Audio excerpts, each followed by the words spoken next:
Hey, this is Asta Mewada. Welcome to my channel. Today we are doing India, Earth's surface, climate, vegetation, and wildlife. In this video, we are going to study about vegetation in India. So let's begin. First of all, what is natural vegetation? Any kind of grass, shrub, or tree which grows naturally without any kind of human intervention is known as natural vegetation. If you will visit any park in your locality, you will note that the trees and shrubs over there are all different. You will find that the shapes of the trees, their leaves are also different. You will find that in different seasons they bear different flowers, different fruits, and they shed their leaves also at different times. So why does this happen? This is because due to the varied climatic conditions in India. India has a wide range of natural vegetation. The vegetation of India can be divided into 5 types: tropical evergreen forest, tropical deciduous forest, thorny forest, montane forest, and the mangrove forest. Now let us see each one in detail. The tropical evergreen forest, also known as the tropical rainforest. These kind of forests are found where there is more rainfall, okay, and the trees here are so dense and thick. The forest here is so dense and thick that even the sun's rays cannot reach the surface. Here you will find a variety of trees, creepers, and ferns.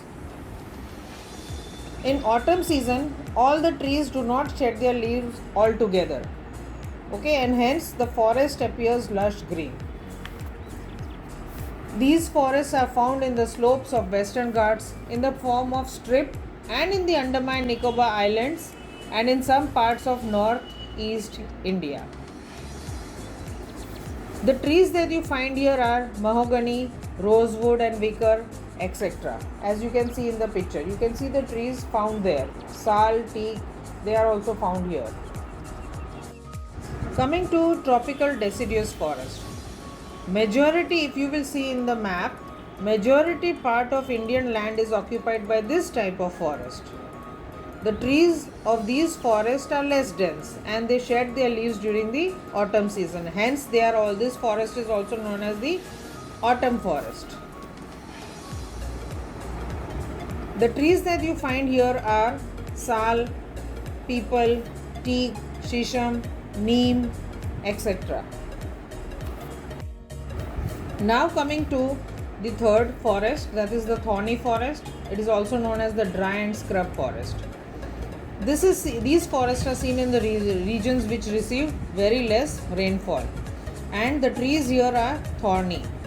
You will find them in these forests. You will find them in Rajasthan, Haryana, and the slopes of Western Ghats and Gujarat, as you can see in the map here.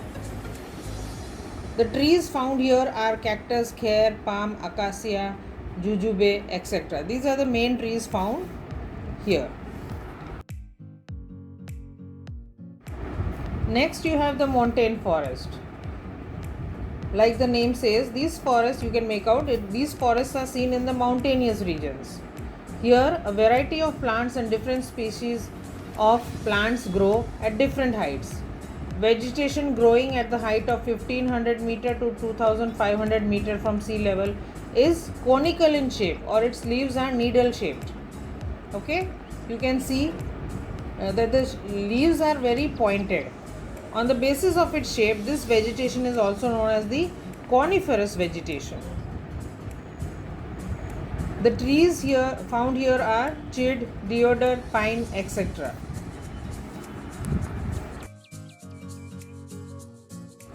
And lastly, you have the mangrove forest.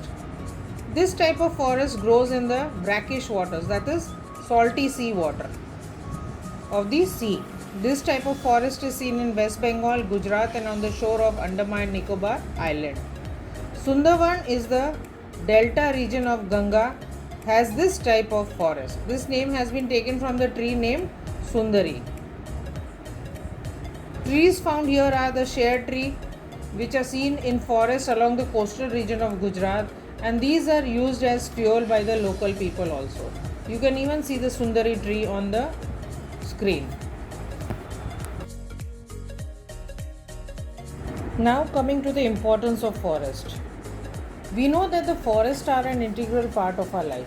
We may not have been to the forest, but we are surely surrounded by things which come from the forest. For example, the wooden furniture in a house. Where did that wood come from? The forest, of course. So that way we are connected to the forest in some way or the other for various needs. Now, we know that plants release oxygen and take in carbon dioxide. So the oxygen that we breathe comes from these plants. This helps keeps a balance. This helps keep a balance in the air that we breathe. Then they bring rain. You have studied about this already in your lower classes, but let us just recap it, and probably you have done in science also. The trees help in bringing rain in an indirect way through the process called transpiration. Second, you have prevention of it, prevents soil erosion. How? Herbs, shrubs and trees in the forest, they hold the topmost layer firmly by their roots. This does not allow natural forces like wind and water to carry away the topmost fertile layer of the soil easily.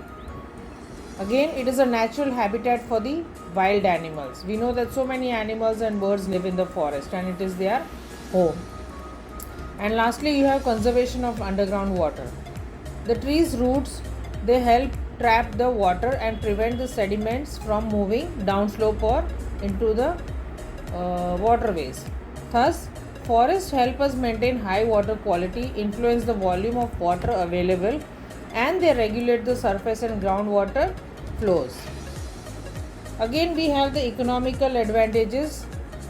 Wood fuel can be used for cooking and heating, and occasionally for fueling steam engines and steam turbines that generate electricity. Many herbs are found. These are medicinal plants. Bamboo, cane, etc. These can be used by industries. Fodder. You know what is fodder? Fodder is the dry hay or straw that is used for cattle and other livestock. And you have various products like rubber, resin, etc. That comes. All these come from the forest.